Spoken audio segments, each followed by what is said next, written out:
Ganyan pa rin. Pati ang nakasulat na yan, ganyan pa rin.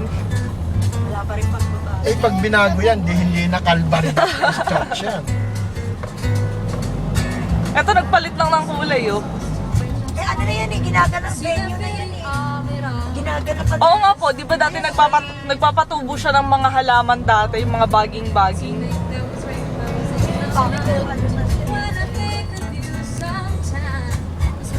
Ito na naman pinagbago mga bahay.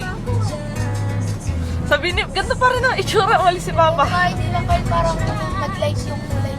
Nag-light ba? Saan tayo, diretso? Opo. Tapos kaliwa po siya nila, friend.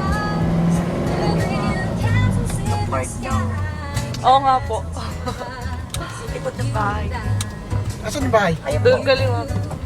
Ah, sa likod na tayo dumaan, no? Oh, sarado na po kasi yung ano. Ay, yung bahay. Opo, yun po yung green na gate. Oo. Yung may plastic bag po sa likod. Hindi pa rin natinturahan, no? Yan na dalawa. Bago ka. Kanino yan? Isunga po dito po sa ano. Yung mupa? Hindi po, dito sa may, yan nagtitinda ng itlog.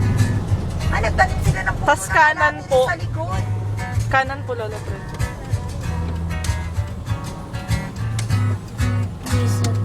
Uy, ba't garden na yung tabi ng bahay natin? Dami na nilang tanim ha. May nakatira na dyan? Wala pa rin Sila po, po. tinataniman nila yan.